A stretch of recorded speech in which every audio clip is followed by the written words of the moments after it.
We have already done a few sentences at the beginning of this canto earlier, but we'll quickly go through them again and then proceed further.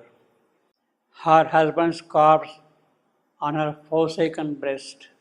So that we have seen the complications involved about this line, whether it is breast or whether it is lap and all that.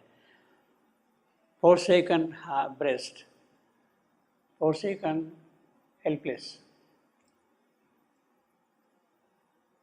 which cannot be really overcome by any means easily, forsaken breast.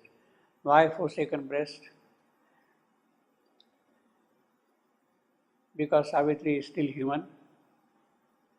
The whole scene is human scene, and human power, human effort is not really worthy of making such a big event in the life of somebody. You just accept it, you can't help it, you just succumb to it. And therefore, it's forsaken breast, you see, because Savitri is still, in that sense, human at this point. Her full power, her full divinity has not yet stood up for action. So, for human Savitri, it is a forsaken breast from the triangle. She measured not her loss with helpless thoughts. Measured not thoughts. Now, this is important again in the sense that in the Life Divine and many other places, Sri Aurobindo speaks of mind as a measurer. Mind brings measure to things. In a certain sense, it limits things. Therefore, what can a limiting mind really do in the event of a death of that kind, you see? She measured not, something is awakening her, and no, it is not by mind, not by thought that I can really meet this particular situation now here, nor rent with tears the marble seals of pain. Now, this is a very complicated phrase. Nor rent with tears the marble seals of pain. In plain language, what it means is Savitri cannot do anything. Savitri just must accept death. That is what normally all of us will do. Maybe you will weep, you will cry, you will shout, you will do all kind of tantrums and all that thing. And finally, the whole thing will quieten down and nothing will happen, that you see. But in the case of Savitri, she is not measuring the moment with the marbles, rending the moment with the marble seals of pain. Tears rending the seals. Basically, what means tears rending the seals. Marble seals is in a way a kind of a technical phrase. When people work with marble, they use certain kind of solutions, joining, doing certain things like that, you see. They form seals, marble seals. You are laying a floor or whatever it is, you see, and then you apply certain chemicals and then bind them together, you see. So not by tears she is going to rend those marble seals. Seals of pain, of course, here. Now, we have to see a kind of a chemistry which is there. Can the chemicals of the tear rend the solutions which bind the marbles?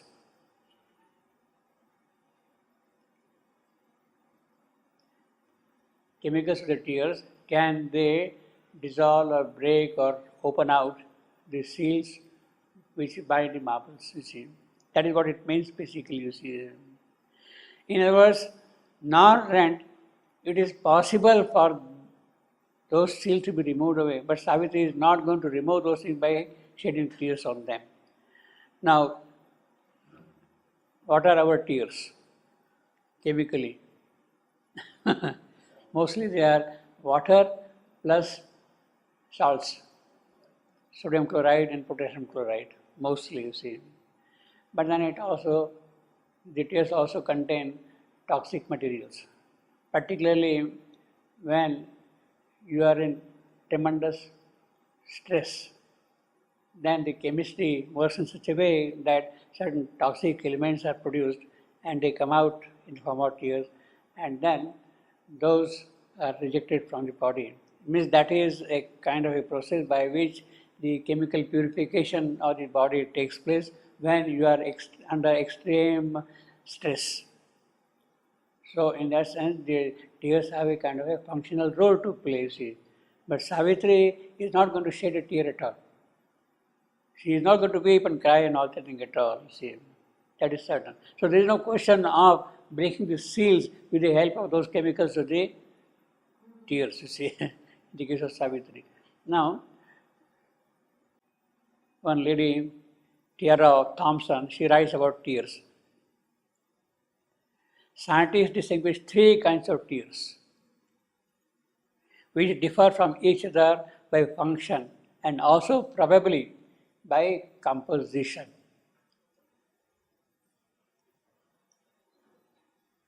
Basal tears actually form continuously, so it keeps on happening all the way. It's a kind of a washing of the eye, you see. We don't experience this minute secretion as tears because they don't ball up as we are used to tears doing. So when a child weeps or a lady under duress weeps and cries like that, then those balls form, see, those droplets form. Instead, every time we blink, our eyelids spread the basal solution out over the surface of our eyeballs. Basal tears keep our eyes lubricated, important in preventing damage by air currents and bits of floating debris. Well, so they are good, see. Now, basal tears, like all tears, have numerous components. A little bit of mucus allows them to adhere to the eye surface without causing harm. The main part of a tear contains predictably water and salts. The ratio of salt to water in tears is typically similar to that of the rest of the body, well, as our body contains. So there is no net change in salt concentration when you are shedding tears. Nonetheless, the body's salt concentration climbs too high, it will take advantage of the tear solution and instill it with extra salt. When the body solution salt becomes more, then it comes out in the form of tears in the eye, extra salt. Tears also have antibodies that defend against pathogenic microbes and enzymes, which also contribute to destroying any bacteria the eye encounters. A thin layer of oil covers the tears outside to discourage it from falling out of the eye before its work has been done. So by surface tension, it holds it tightly there, see. But then there are chemicals also, you put a drop there and you can do artificial tears. I mean, that is what they do in the case of dramas and all that, you see. Our eyes produce irritant tears when hit by wind or sand. Irritant or reflex tears have the same constituents as basal tears and work towards the same goal, protecting the eyes. However, since they are designed to break down and eliminate eyeball intruders like airborne dust, these tears tend to flow in greater amounts and probably contain a greater concentration of antibodies and enzymes that target microorganisms. So really when some dust falls, you start scrubbing and then tears comes out, it kind of washes out those things you see. Thus irritant tears are not just basal tears in greater quantity, different biological processes precede the excretion of the two types of solution. The voluminous tears that so rapidly move us to frustration or pity are of course emotional tears. So now we are basically concerned with emotional tears, you see here. secreted in moments of intense feeling, sometimes joy, sometimes sorrow. These tears aren't there to cleanse the eyes of irritating microbes or debris. They do serve a purpose. The function of emotional tears can be inferred from their constituents. Emotional tears contain much more than 25% of basal or irritant tears of a certain important ingredient, proteins. So the emotional tears have a higher content of proteins than the ordinary tears, you see. What do proteins do? Well, what can't they do?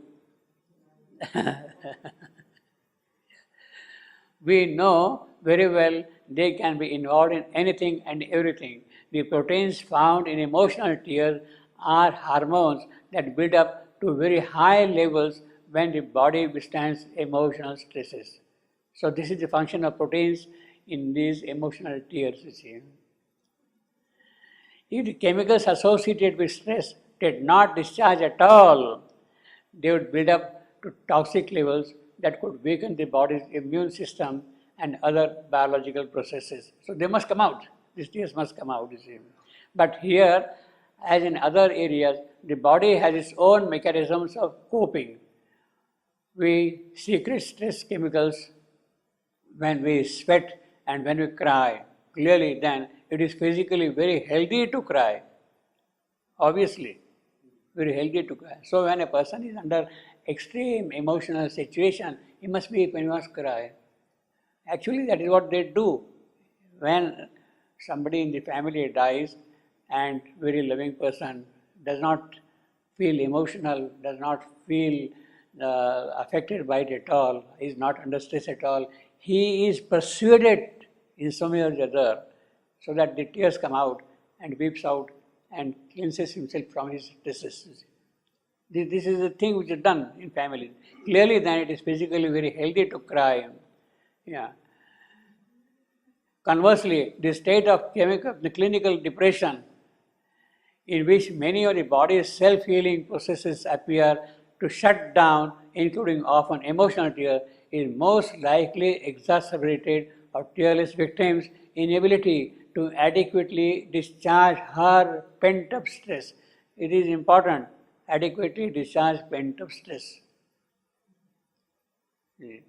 Psychologists refer to freely weeping as an important stage in the healing process, obviously. But although this notion may appear to be psychological in origin, involving the confrontation of one's own grief, it also just applies physiologically. This is what happens. In fact, it is that which produces the chemical tears. Crying can reduce levels of stress hormones. So that is the merit of tears when you are under extreme stress of that kind, you see. It is necessary that it happens that way. Now, in that context, such a big thing has happened in the life of Savitri. Her husband, her lover is no more there, and not even a wave of emotion, not even an element of stress is there in her, which is not normally a good thing to happen, you see, normally you see. But Savitri is Savitri yet, although she is having forsaken breast, her inner made-up is such that she need not weep and cry and get into tantrums of any kind. You see, she measured not her loss with help restored, nor rent with tears the marble seals of pain. So the chemicals which join these things there, they normally get dissolved because the tears, those are not there in the case. Savitri is not going to weep at all when Satyavan is dying or is dead there at all. So that needs a different kind of inner strength, inner composition, inner poise in the person to see that kind of a thing. See. Some time ago, I had given you the example of Monet, painter Monet.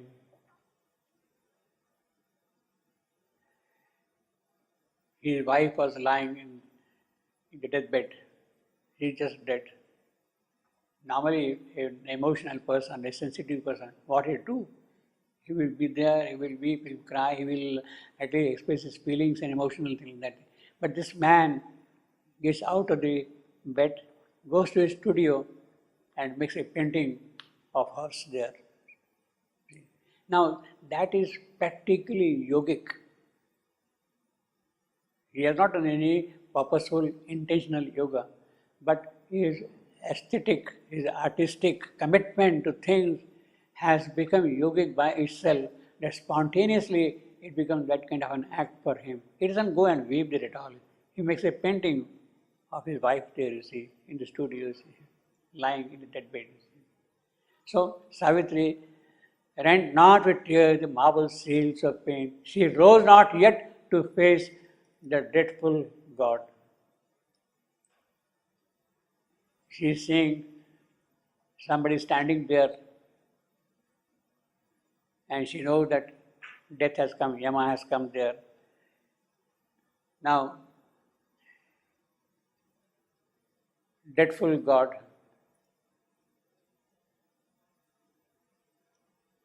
dreadful to whom?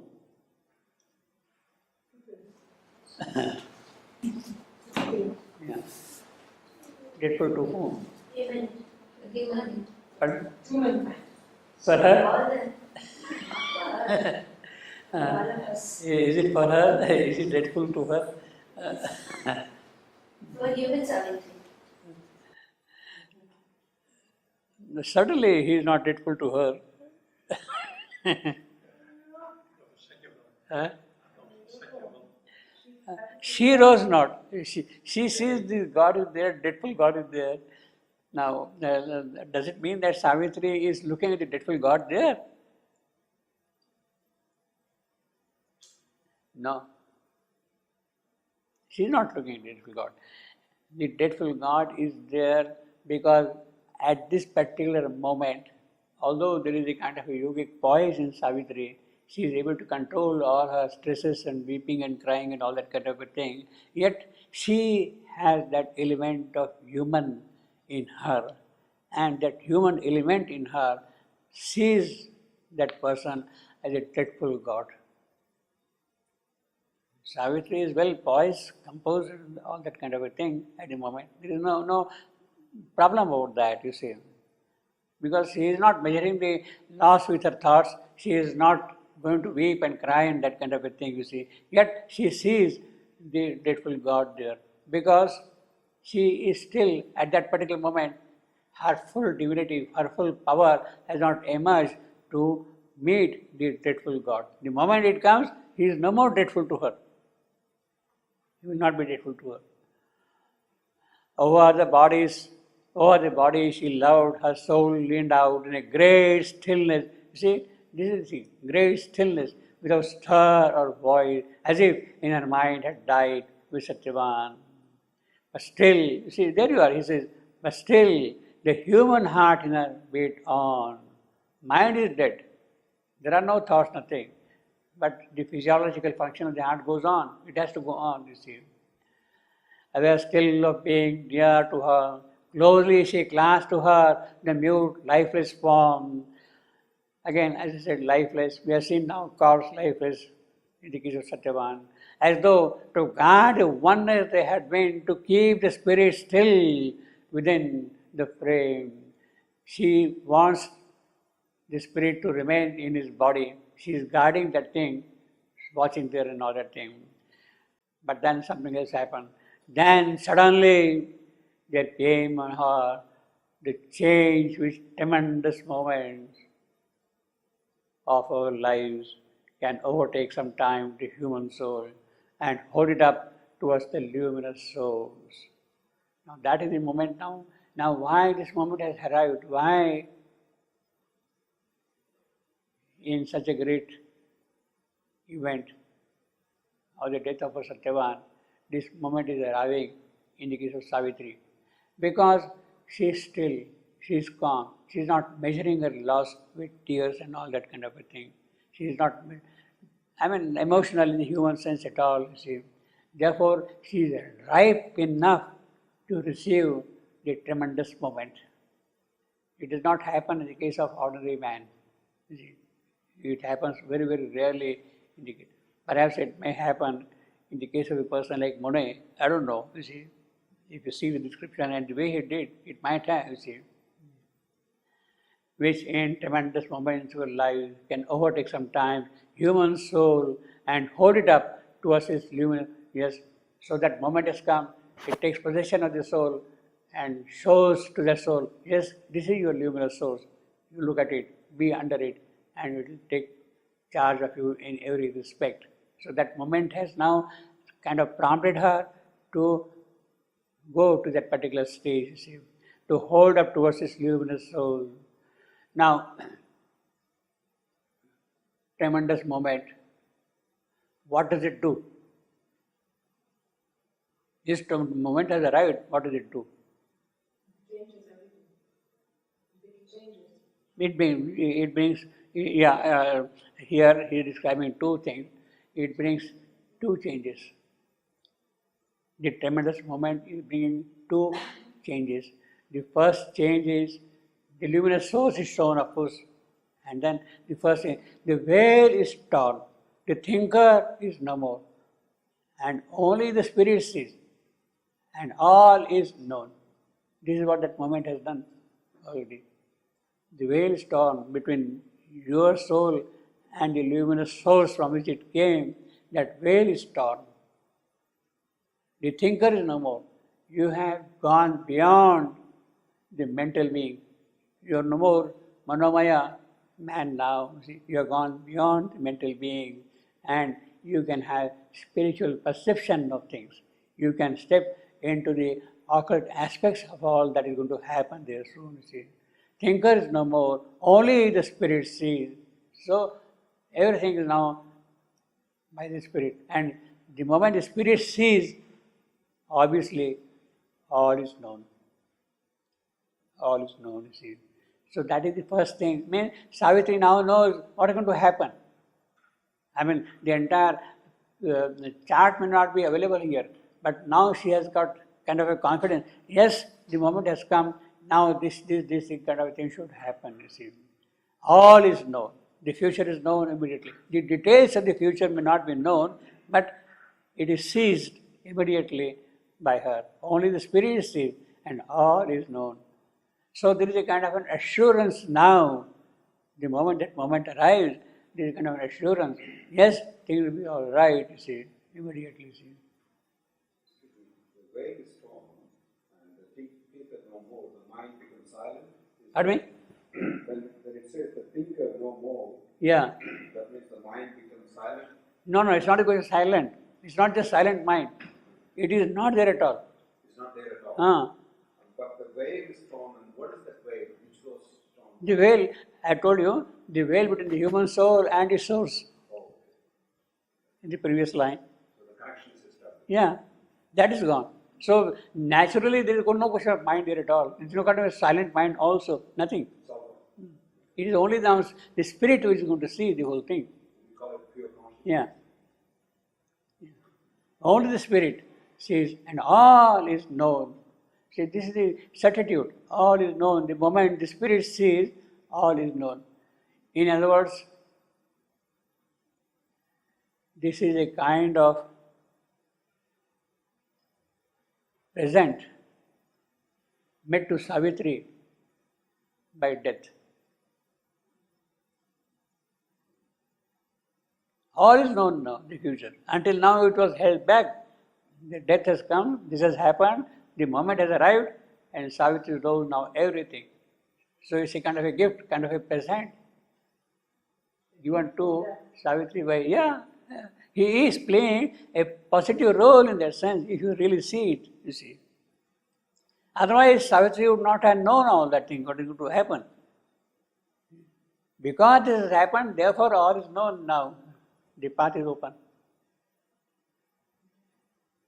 So that is the first thing which has happened.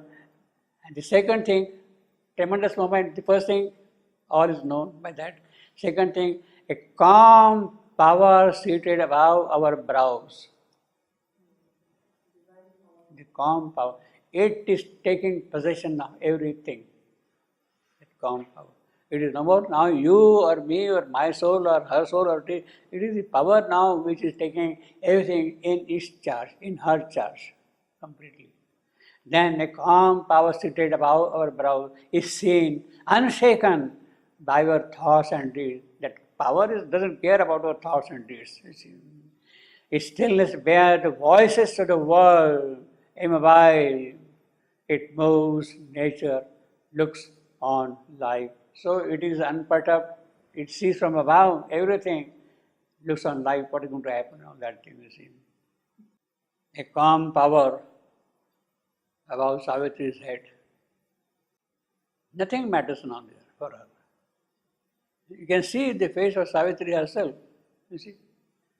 Absolutely confident, self-possessed. Is seen unshaken by our thoughts and deeds. It shapes immutably its far seen end.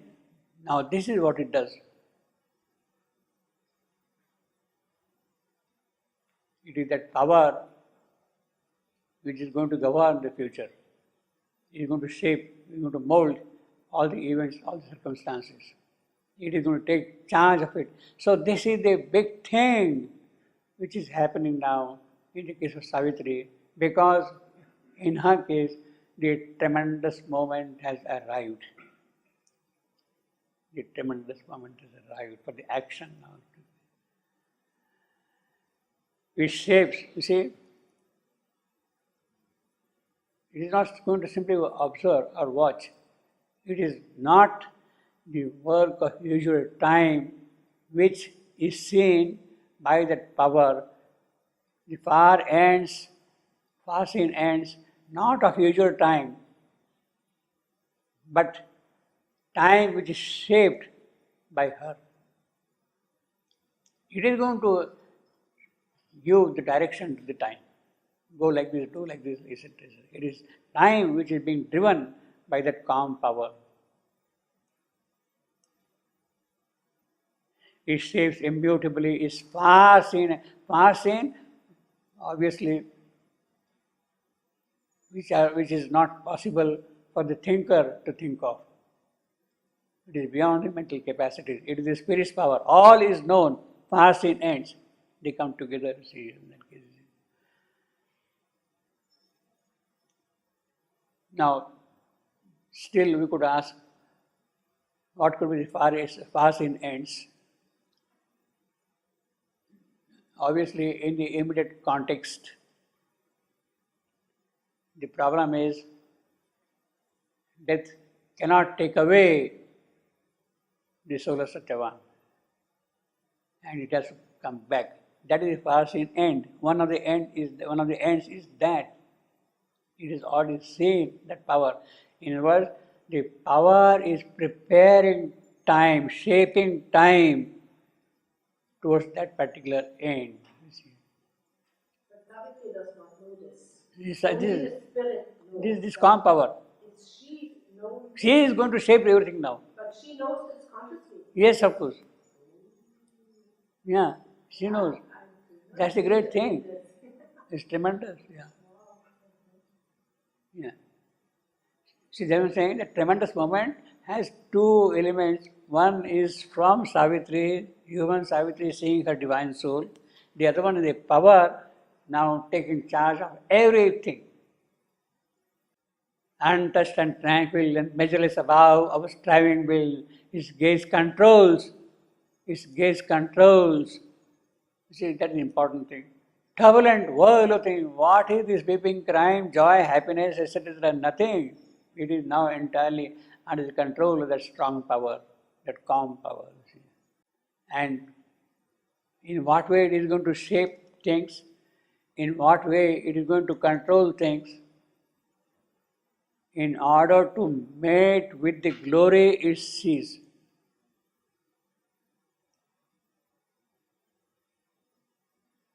Its purpose is to, it sees the future glory of G capital. To match everything now with that is her struggle, is her work, is her involvement, association. The voice of life is tuned to infinite sound, Now he is elaborating on that. Basically, the purpose is to mate with the glory. It is. Then one of the ways is life tuned to infinite sound. Moments on great wings of lightning come, and godlike thoughts surprise the mind of earth. So, as a result of that mating, these things can happen. In fact, further things can happen. Into the soul's splendor and intensity. Now we come again to our crescent, you see. Godlike thoughts surprise the mind of earth. We shall see this thing. Like wings surrounding it completely. That calm power holding around. So this is a different Savitri now. You see, it is not that human Savitri being seen there, and surrounded by the wings of that calm power. To mate with the glory it sees, the spirit grows. The voice of life is tuned to infinite sound. The moments on great wings of lightning come, and godlike thoughts surprise the mind of earth.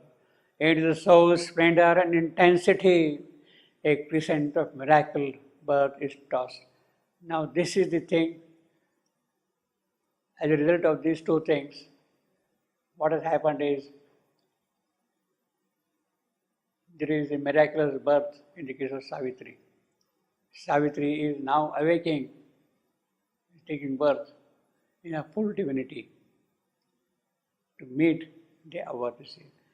And therefore, in the night sky, the horn moon, the crescent is tossed, you see, whose horn of mystery flows in a bright void as into heaven of strength and silence. You see, that birth in the context of strength and silence, calm, full of composure. Thought is ravished. All this living mortal clay is seized, and in a swift and fiery flood of touches shaped by harmonies unseen. Now, as a result of that new birth, what happens in that new birth? In that new birth, a new sight comes. New birth means new sight comes. Savitri is now going to see the whole thing in a different light, in a different way altogether. New voices in us form a body of the music for the gods. So music comes wearing its own forms. And that's what happens in that new birth. Actually, when a musician is singing or playing or whatever, if he is a real good musician, if he has sensitivity towards inner or higher things, if he is open to the worlds of true music, then that music comes with different colors, in different forms, in different associations. As if the gods are descending down, they are having different colors and things like that. You can see the colors floating down when the music is being played. You see there, music. Immortal yearnings without name leap down, large quiverings of Godhead seeking run, and wave upon a puissant field of calm. See again, everywhere, strength and calm. You see, puissant field of calm, a high and lowly ecstasy of will. Yes, ecstasy of will. The will itself has a joy of happiness. It's a kind of a triumphant, jubilating will. Yes, I am going to conquer. I am going to master things all like that. It is that ecstasy of will. This, in a moment in depth, was born in her. So all that he has described, the moment has come, two things will happen. The soul and the oversoul, they see each other. The power comes down here and new birth takes place. And Savitri is now newly born to be this situation there you see. This is because she is not going to weep and cry. She is still calm there you see. Horn moon, we saw last time, horn moon. You see. There is a reference to horn moon in Shakespeare's Midsummer Night's Dream. You can look into it. The lantern that the horn moon present. The horn moon is presenting the lantern in the present situation here. In the case of Shelley, the evening was most beautiful. The horn moon hung in the light of the sunset. So it is the evening. So the crescent moon hung in the light of the sunset. It threw a glow of unusual depth of redness above the peony mountains and the dark valleys which they included. Now this is the most appropriate description, quite apt description in the context of what we are seeing in the case of horn moon tossed like a crescent bird. Unusual depth, glow of unusual depth. Redness above the peony mountains and the dark and valleys which they included, you see. So that is a kind of a new moon, new birth which has taken place in the case of Savitri. Now, horn moon hung, coming from Shelley. It has not just imaginative association.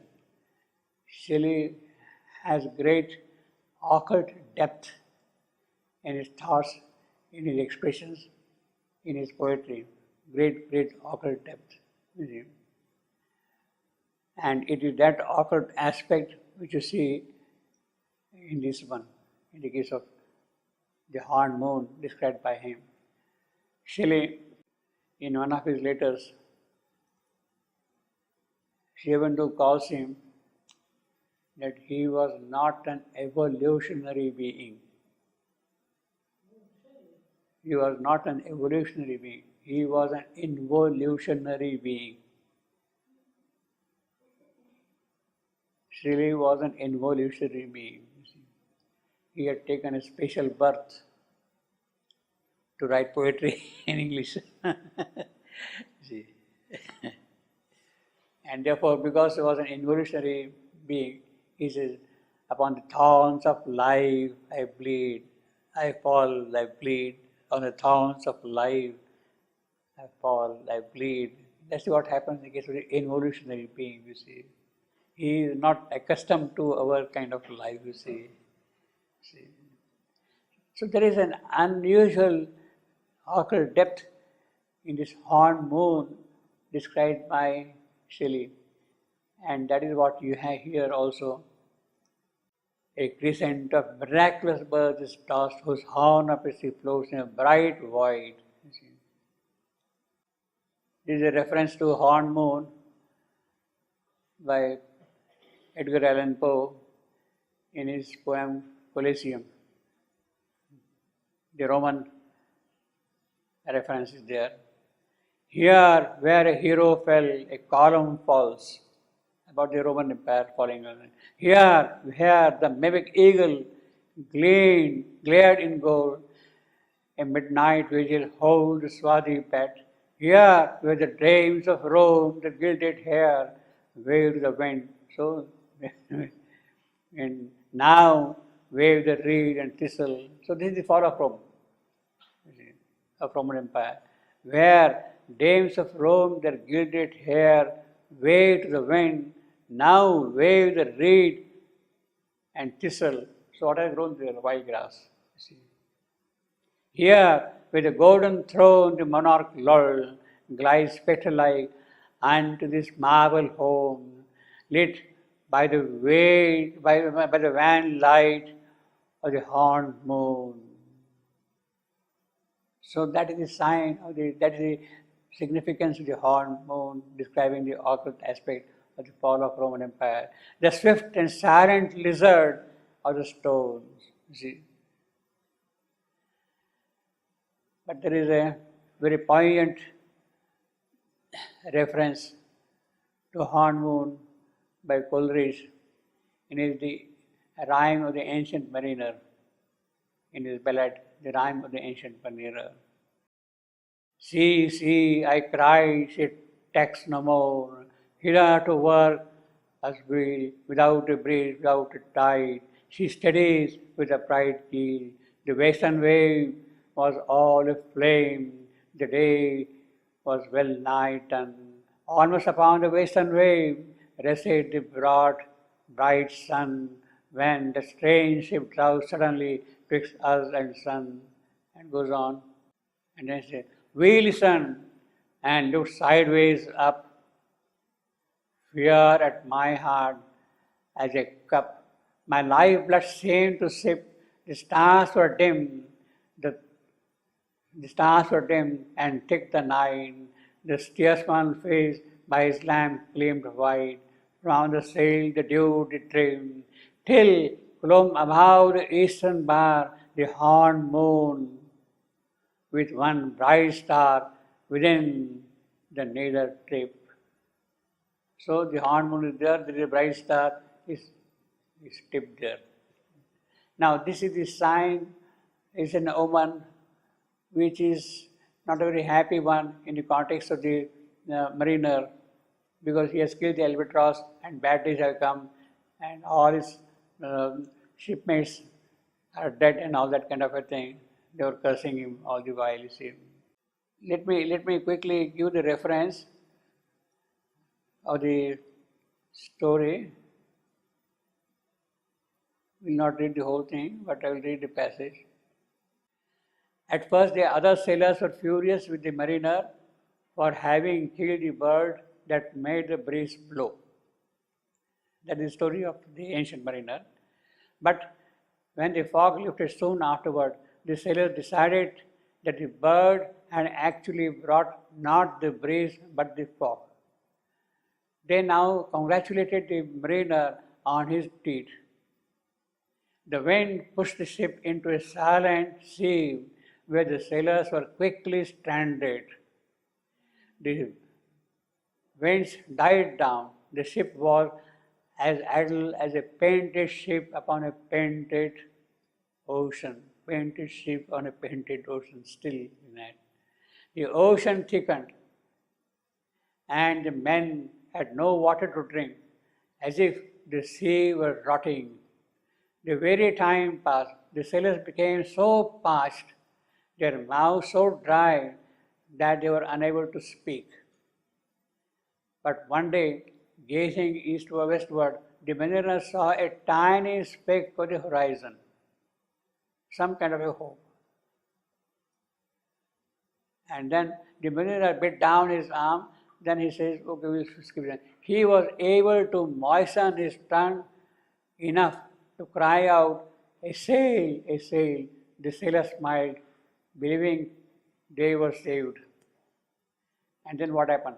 Death and a nightmare, life and death, who takes the form of a pale woman. Life and death, that is a nightmare. She is taking a form of a pale woman with golden locks and red lips and thick man's blood with gold. Death and life and death began to throw dice game. What is going to happen, you see? And the woman won, obviously. Whereupon she whistled 3 times, causing the sun to sink to the horizon, the stars to instantly emerge, and the moon rose. Chased by a single star, the sailor dropped dead one by one. So now this is the context in the mariner's story of the horned moon. Basically, horned moon. It brings a bad tidings, you see. Now, there is a comment about this one by an astronomer. He says, persons living in a city surrounded by its lights do not perceive the heavens. He is commenting very adversely about Coleridge's image of a horned moon with a star there. He says it never happens. Astronomically, such a thing never happens at all. But people living in the city, they see only lights, artificial lights, and imagine all these things. They know not that the sun makes its apparent daily, etc. This lack of knowledge of the heavenly bodies and their motion has led to many amusing mistakes in literature. both ancient and modern. The classical example is found in Coleridge's Rime of the Ancient Mariner. He is cursing me. It is, of course, impossible for a star, astronomically, it is impossible for a star ever to appear within the crescent of the moon. For the stars are all far more distant than the moon and consequently never pass in front of the darkened face. So, although Coleridge has given a very beautiful poetic description of the horned moon here as a physical fact, astronomical fact, it is a wrong description. But that does not still take away the occult power of the vision which is present here. What we are concerned is not with the astronomical fact, but the occult content which is there in the horned moon. Now this occult content is something which is what we have to see also a crescent of miraculous birth is tossed whose horn of mystery flows in a bright void as into heaven. A new light comes, immortal yearnings, without name leap down, high and lowly ecstasy of will. This in a moment's depth was born in her. So this is a kind of a transformation which has taken place in the case of Savitri. The two things which have happened in that tremendous moment has brought out a new birth to Savitri, and Savitri is somebody else now.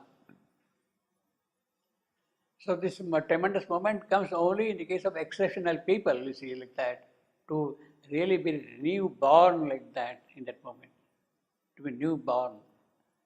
Now to the limitless gate disclosed, let's see, things barred from me. So that moment now will come, what was barred will come into view too. The spirit who had hidden in nature soared out of its luminous nest within the worlds.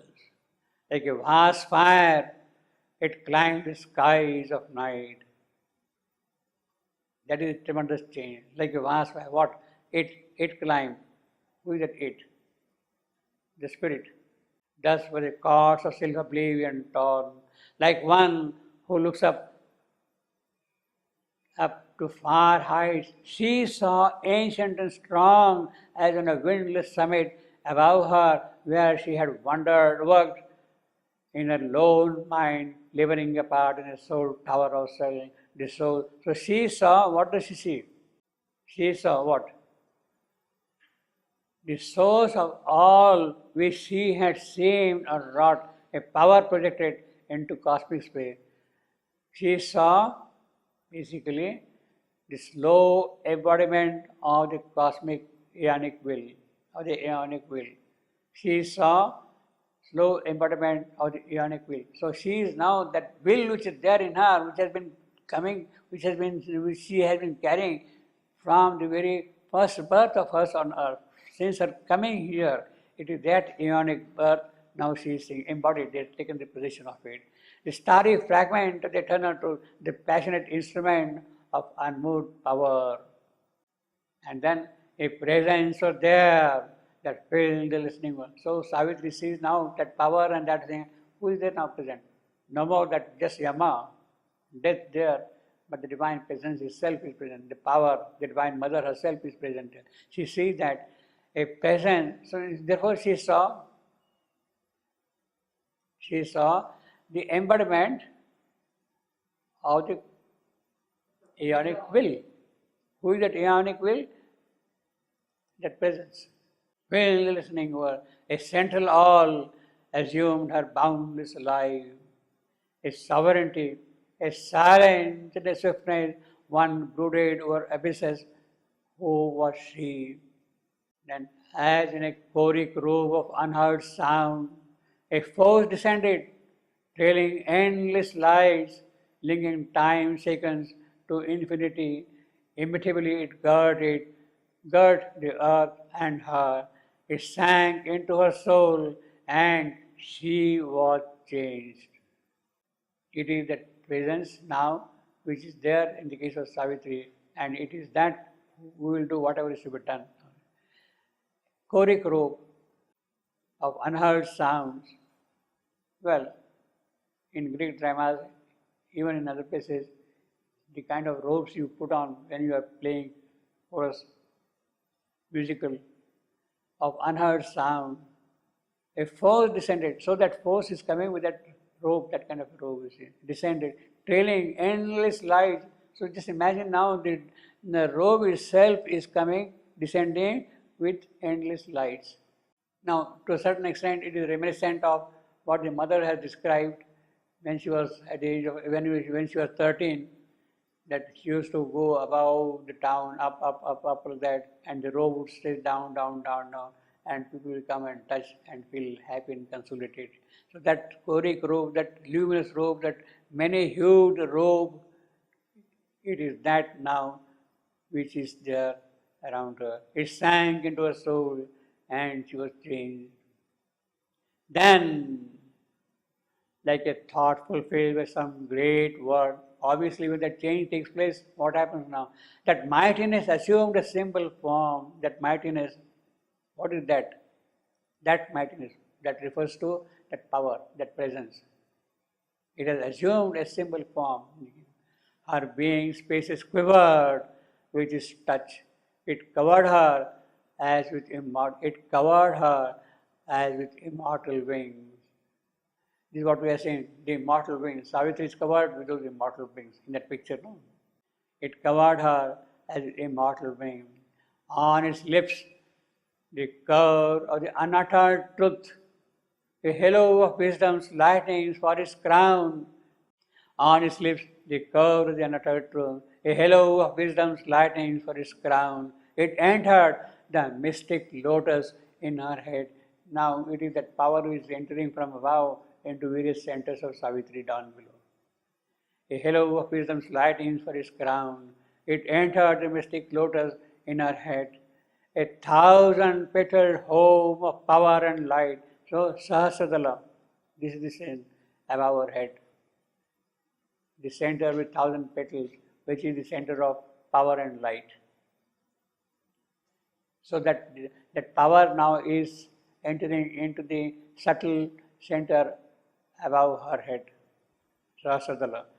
And then further down, immortal, 1,000-petal home of power, immortal leader of her mortality, doer of her voice and fountain of her world, invulnerable with time, omnipotent, he stood above her calm, immobile, mute.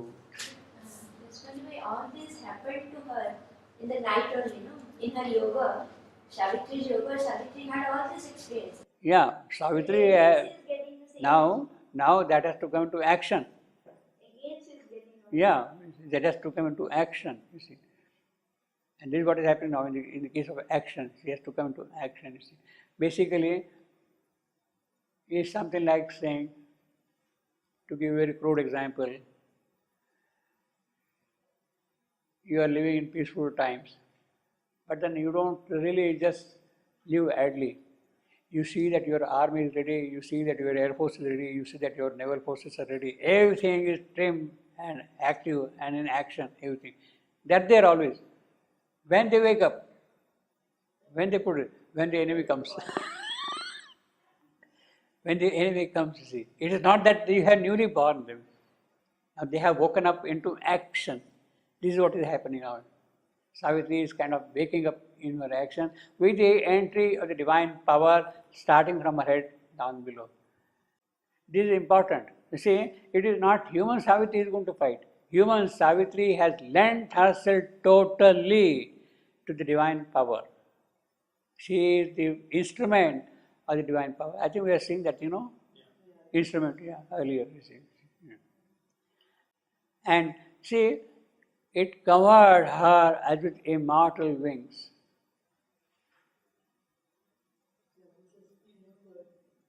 It means that she is complete protection. She is with complete protection. Against what is happening, she has complete protection, you see. Now this one, where is that dead line gone? Yeah.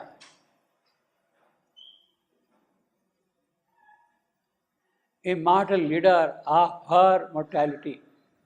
This is a very powerful line. Immortal leader of her. Savitri is a human, but now the immortal leader has taken possession of Savitri's mortality. And it is that immortal leader who is the doer of works, who is the one who will do whatever is required to be done. You see that immortal leader of a. Now this kind of a phrase, immortal leader for mortality, appears with different wordings in different places in Savitri. The immortal is the mortal. The immortal in immortal is the Vedic phrase. The Veda speaks constantly of the immortal in immortal. And the immortal refers in the Vedas to Agni. He is the immortal in us, in the mortal. He is the immortal in us as immortal, you see. And he does whatever is required. Agni is the immortal in immortal, you see. Here now, the same description is transferred to the divine power which is there, who has now taken charge of mortal Savitri. Doer of her works and fountain of her works, invulnerable by time, omnipotent. So there is a complete power. Nothing can be challenged. She comes with a conqueror's sword. You see, that's what we had. Savitri will come with a conqueror's sword. That was the boon Ashwapati had received from the Divine Mother. Yes, I shall take birth with a conqueror's sword in my hand. It is that omnipotence which is there now. It stood above her calm, it stood above her. Sorry, the phrase is, it stood above her. How it stood? Calm, immobile, mute. It is not, it stood above her calm. Means the three adjectives were stood are calm, immobile, mute. So naturally now, all in her meditate with that mighty hour. This was the day when Satyavan must die. The day has come. The death has taken place. Now everything is now there for Savitri to do what she has to do. Meditate with that mighty hour, as if the last remnant had been slain by death of the humanity that once was hers. You see that although Savitri had done yoga, etc., all that thing, well, all that humanity that once was hers. This is important distinction. You see, I mean, you take in the case of the mother, when a moment of importance comes, she comes out with full force. At that point, she is already having that thing, but it comes into action in the event of that particular moment. Yeah. Shivan also. Mother left the room because she left him, so not allowing him to Yeah. leave the room. So that way, this tremendous hour must come. A seed shall be sown in this tremendous hour. That is what we have got, no? So basically, the whole Savitri is geared Pardon me? up for that moment. Yeah, for that moment. Everything is now coming, is kind of getting focused on that moment, is converging on that moment. But she has already seen that she will succeed. I mean, that is. No, now it is coming into action, that is important. Yeah. Before you said she will all, the far ends are seen, so she knows she will succeed. 91.9. 91.9.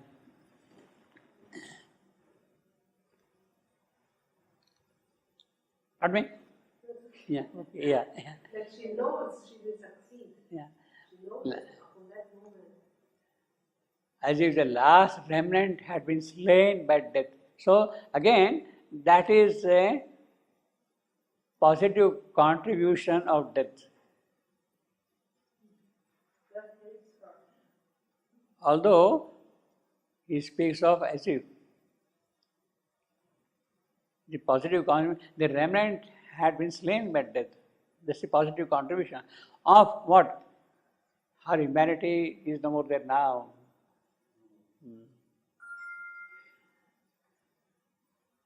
Assuming a spiritual wide control means had that death not taken place, she would have remained human. So that is the death's tremendous hour. That is the death's tremendous. To remove your humanity, assuming a spiritual wide control, making life see a mirror of heaven's sky, the young divinity in her earthly limb filled with celestial strength her mortal part. So again, her mortal part, her humanity, her young divinity. Now he speaks of young divinity. Young divinity. Savitri herself is a young girl, so of course, but just now it has just happened. Nascent, new birth has taken place. The crescent of birth is tossed. A crescent of birth is tossed, you see.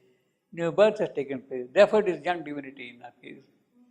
It's the same thing of Mr. Arvindo. He was not human anymore. He was human. But he accepts all the human. He has to work through human conditions. Right, but he was really not human. No, Sri Aurobindo said that he was very selfish, even he told lies at one stage. In the beginning, He he was was human. human. Yeah, very human. That's what I said, but in the end, there was no more human. Yeah. humanity. They have to go through. Yeah. It was really. So young divinity is because a new birth has taken place in her. So he see how the poet is mathematically precise in every description which he is presenting here. This is Sri Aurobindo actually where he went through himself. Yeah.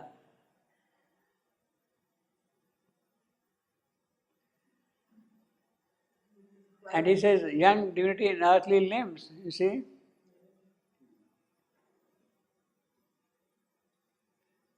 I don't know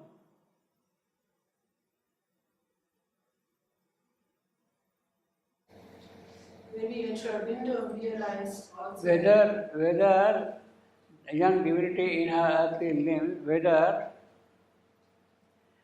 this is the early beginning of the physical transformation in the case of Savitri. The moment of death has come. The moment of death has come, the physical transformation begins. This particular death, you see. That is why it is death's tremendous hour. What we hear.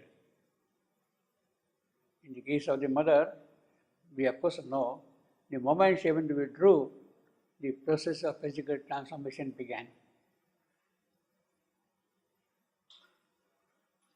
That is the death's tremendous hour. Death's tremendous hour is 5th December, 1:25 a.m., 5th December 1950.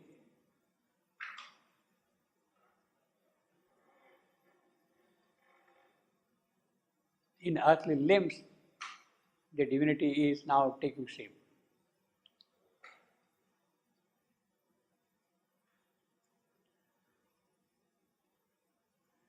Over was a haunted pain, the rending fear. Her grief had passed away, her mind was still, her heart beat quietly with sovereign force. Now this is the human aspect of Savitri, which is no more than now. There came a freedom from the harsh things secularization. Now all her acts sprang from a Godhead's calm. So everything now in Godhead's calm. Calmly she lived upon the forest soil, the dead who still repose upon her breast, you see. Upon her breast, you see. and for to turn away from the dead form, Soul, now she rose to meet the dreadful God. Again, is a dreadful God, you see. That mighty spirit turned is mastering it. That mighty spirit, the dreadful God, turned his mastering gaze on life and things. Inheritor of a world left to it unfinished from her halting path, when yet the mind, a passionate learner, toiled and ill-shaped instruments were crudely moved. Transcendent now was a poor human rule. A sovereign power was there, a godlike will. Everything is now in that way. Now he doesn't say a sovereign power is there. Of course, the power is there. He doesn't say God will. He says godlike will. This is important. God-like will, not God will. Because it is human Savitri, through her things have to happen. God-like. A moment, yet she lingered motionless and looked down on the dead man at her feet. So she is now sitting down. She is standing up with him. Now this again, this is very clear here. It says a response from her breast, a repose from her breast, you see, not from her lap. You see.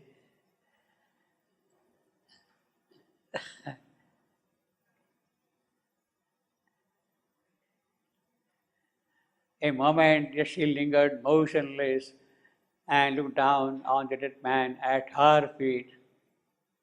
Then, like a tree recovering from a wind, she raised her noble head, like a tree recovering from a wind. So there is the storm and the tree is shaken up, but the tree is recovering from that thing.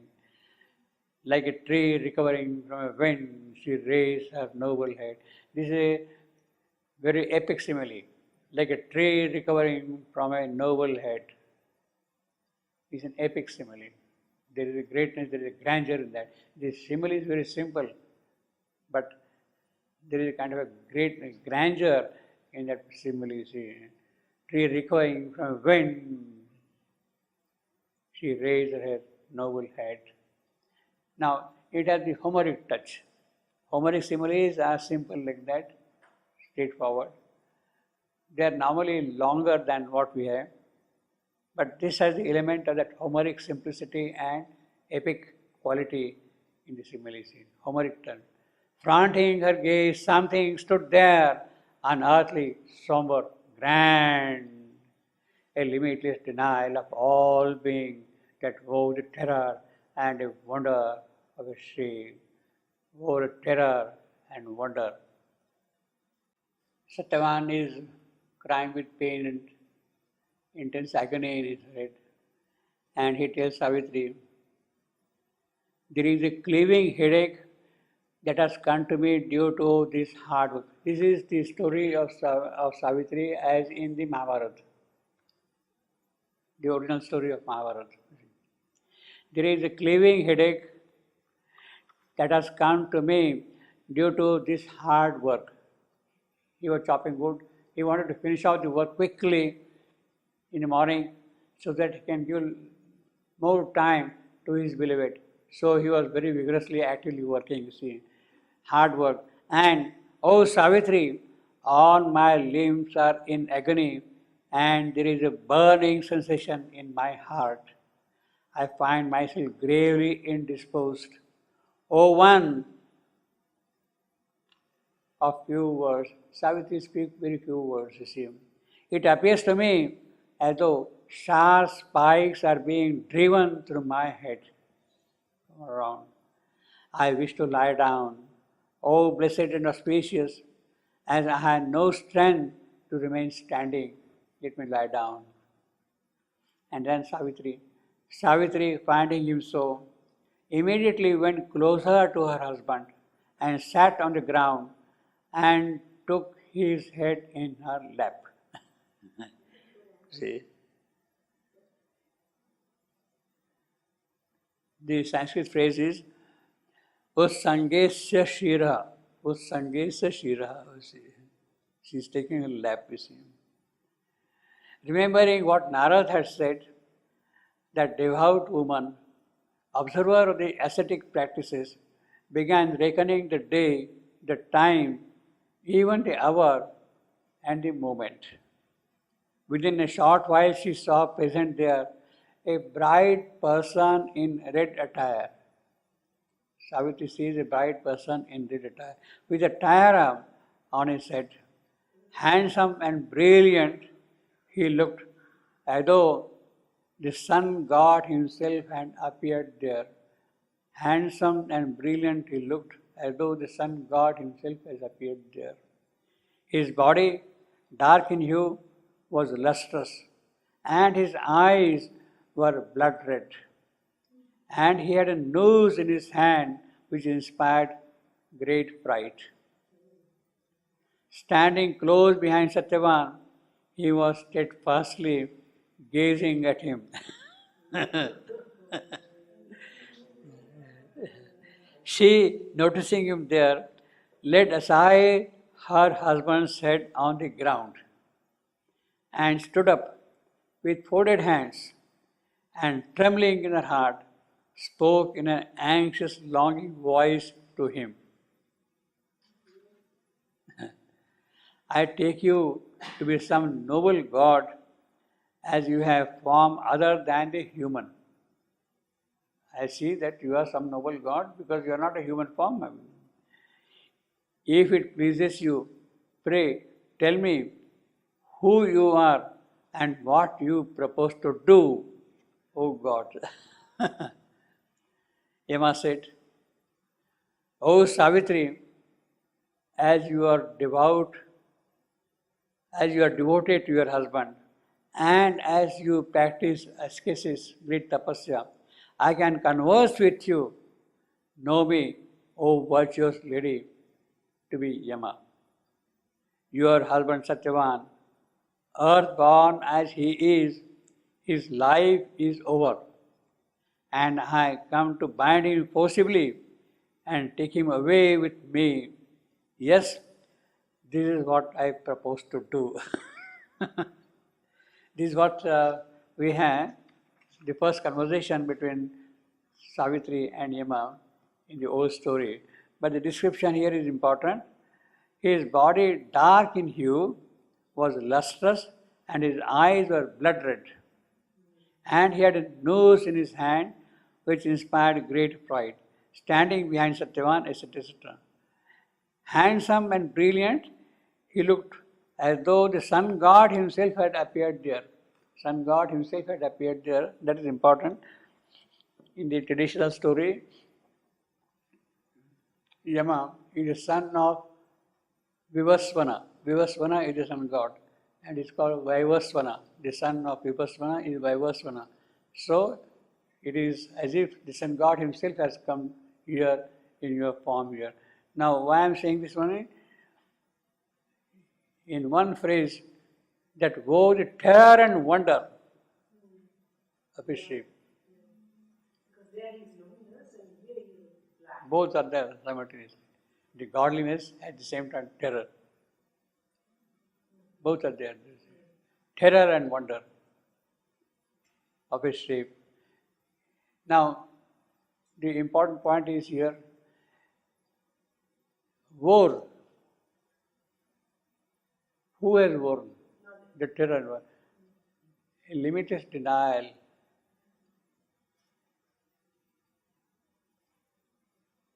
That is the nature of Yama. The denial of divinity in this creation,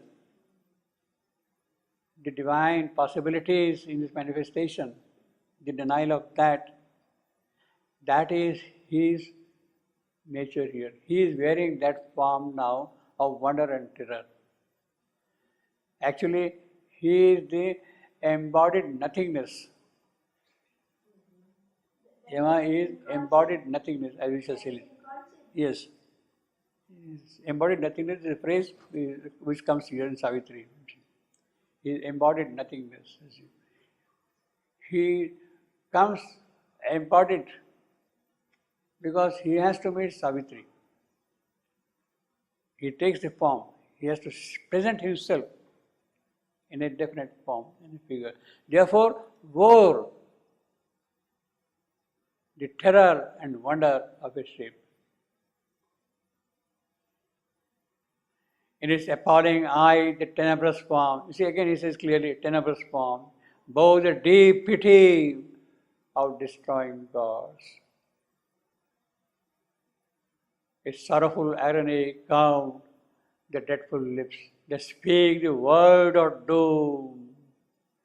The eternal night, the dire beauty of a mortal face, pitying a rose, receiving all that lives forever into its fathomless heart, refuge of creatures from their anguish and world pain.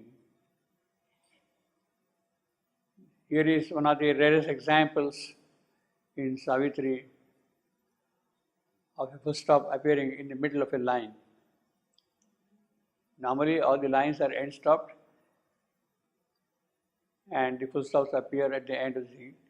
In our numbering system, we have counted the full stops only which appear at the end of the line. This is not included at all in the counting.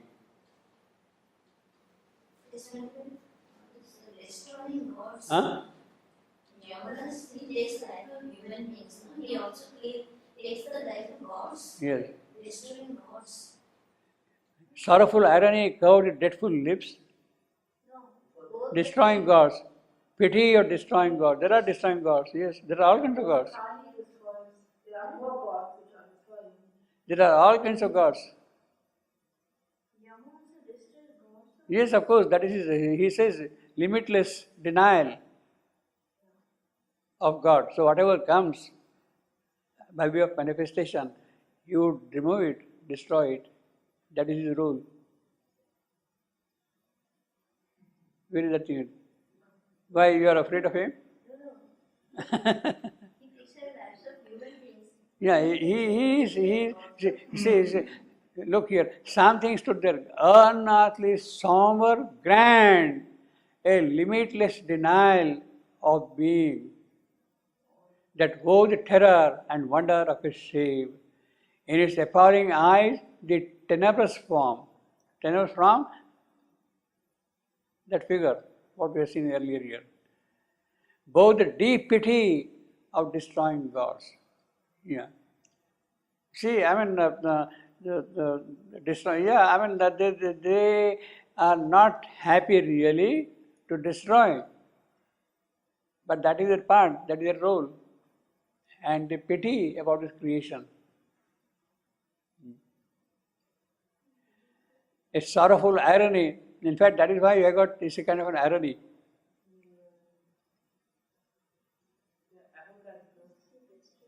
That there are destroying gods, that goes with sorrowful irony. You see. How the dreadful lips, they speak the word of doom. See, that is what they do. These destroying God, they will speak the words of doom. Eternal night in the dire beauty of an immortal face. Eternal night in the dire beauty of an immortal face. She is an immortal. But she is also beautiful. That beauty is dire. There is a double character of Yama also. We have seen here also. The bright and the dark, both. Actually, in Vyasa Savitri, the Yama which is present is a very sweet, nice person, that kind of a thing. He has an assigned job to do and he is doing it. But at the same time, there is great sympathy, great love, there is great harmony, there is great wisdom in him all the while. What we have in Shravantu Savitri is that both the aspects of Yama are present in what he calls death, D capital. In the first part of the whole episode here is the dire aspect of Yama. Later on, that Yama transformed, the bright Yama, will come in book 11, the everlasting day. The Supreme himself had taken the dark form and the bright form. So the Supreme is now presenting himself in the dark form. and he is presenting himself in the dark form because he has a concern for this creation. By his action, he is promoting this creation. By destroying, he is promoting creation. Death is a helper. A sorrowful irony covers the deathful lips that speak the word of doom. Eternal night in a dire beauty. You see what a beautiful thing here. Pitying a rose receiving all that lives forever into his fathomless heart, a refuge of creatures from their anguish. So a refuge. What does that night do? That dire beauty do? She is a refuge of creatures from their anguish and world pain.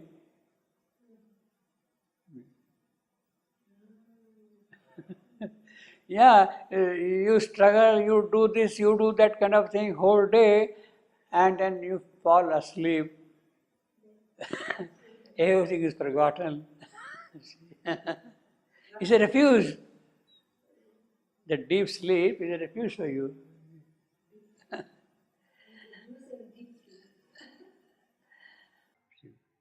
So were they immobile on that earthly field. They, all of them. Death, the spirit of Satyavan and Savitri, immobile on that earthly field. Powers not of earth, though one in human clay, That stands for Savitri.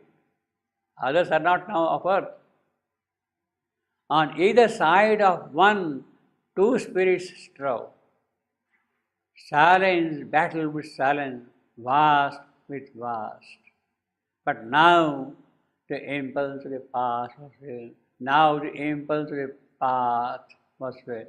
Impulse of the path was felt. Past was felt by whom?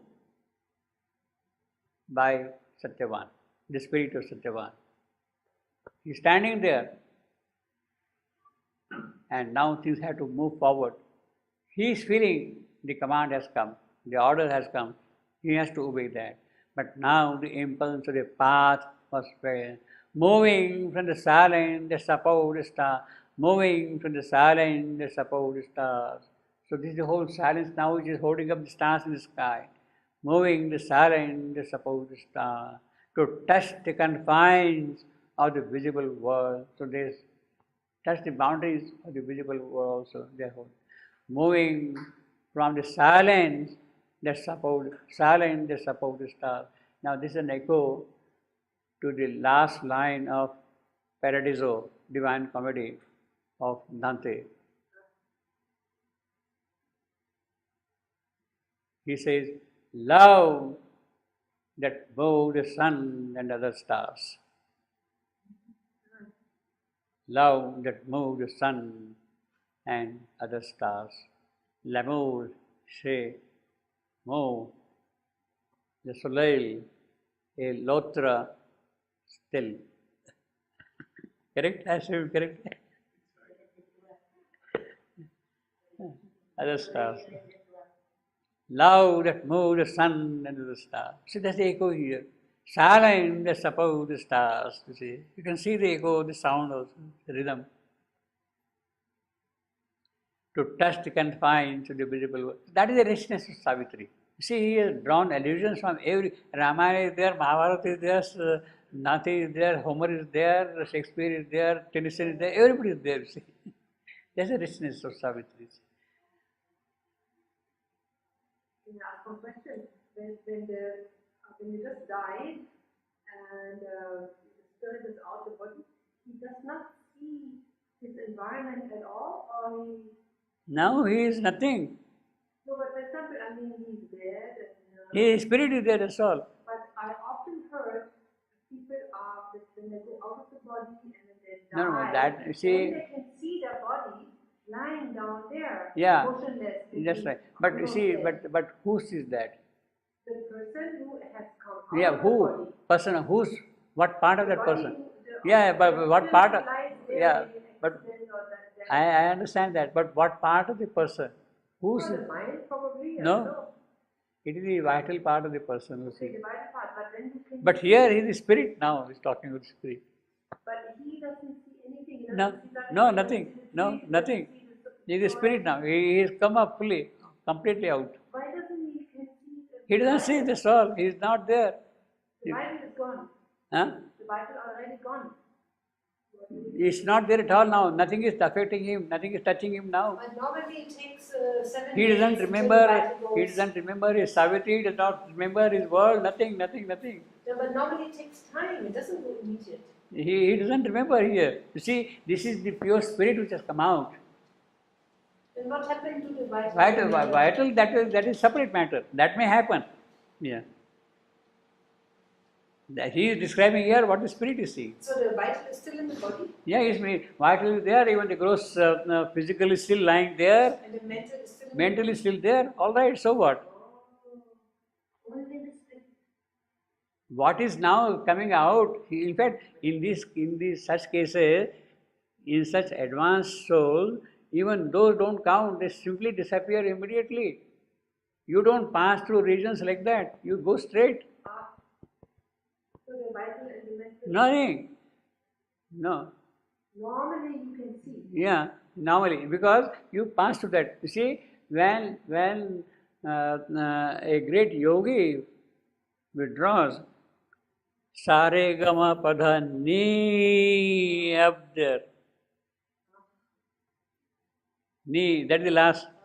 Do, re, mi, fa, sol, la, si. Nothing remains now behind. It is because he is now free of all that already. He is not carrying with him all that luggage as we From do. 1 second to the other. He is not carrying at all that. He is not carrying that. He is not carrying that luggage at all as we do. We shed one by one. Well, it is there. But in the case of an advanced yogi, he is free, absolutely. He doesn't want to see or he cannot. Yeah. Moving from the silent in the supposed stars, love They don't have any attachment. to touch the confines of the visible world. Luminous, you see again it says, luminous, he moved away. He is because the command has come. Nothing. His command has come. He moves away.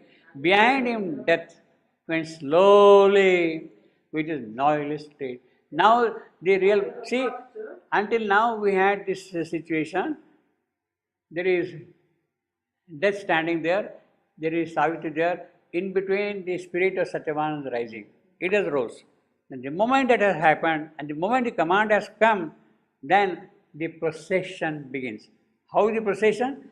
First, luminous moved away. Behind him, means this is the spirit of Satyavan. Behind him is death, and behind death is Savitri. That is the procession.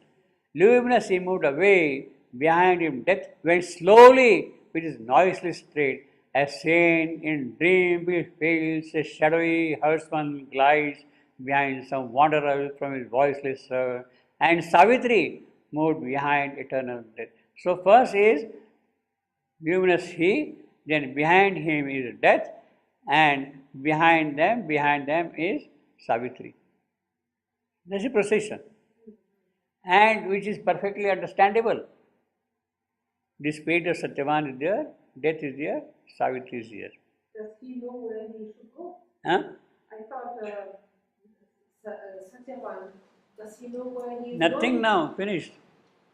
He can't see. He's Nothing. Okay. He can't How can see. he move? He Where does he go? How does he know where he is going? He can recognize something. nothing. But that's what he says. It's very abstract. Like, is it when they return? He is now purely under the control of Yama. But he's moving. Yeah, because the command is come. The impulse of the path was felt. Oh, so the death gives him the command to move with that. Yes, yes. Oh, no. Finished, yeah. Or like he's on rain. Yes. Like a horse. He had to go from, yeah. The impulse of the command is there now, path. The urge of the path is there.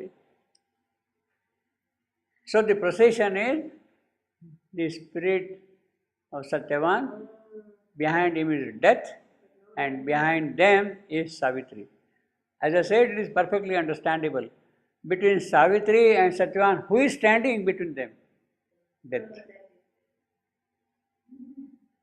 It is death who is standing between Satyavan and Savitri. Death is pushing Satyavan. Well, from behind. No, he cannot but be pushed.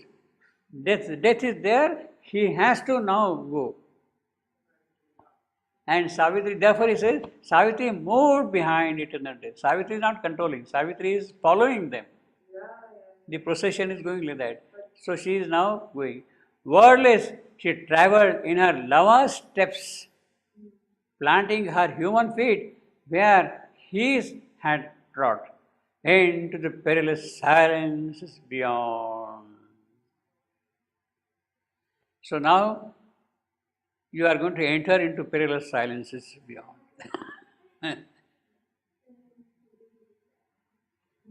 When you are having a normal death, then you can still see for the next few days where you are, Yeah. isn't it? Yeah, but you see, as far as the soul spirit is concerned, that is different. It goes through all the, in normal cases, when the psychic being leaves the body, then it shades off all the paraphernalia. The gross physical, the subtle physical, the vital, the mental, and then slowly it goes. And whatever in the life has become psychicized, that is carried by the psychic being forward. So if your mind has become psychicized, that is retained by the psychic being, the rest is thrown away to the cosmic mind. The rest vital is thrown away to the cosmic vital. But That is for the ordinary man. For the case of yogi, this is a different thing altogether. See, they go straight. As I told you, in the case of Sharavanga, Indra himself has sent his chariot, please come. No question of. It's a willed death. normally when people are not yogis, they go Yeah. and they can sit in their familiar surroundings and they can see where they are. Now you see here, luminous Satyavan, Savitri Singh. He is rising up from his dead body. Here, at that moment, Savitri is there, spirit is there, and Satyavan, spirit is there and Yama is there, you see. But then, next what happens is this one. This is luminous Satyavan, who is rising up from the dead body, you see.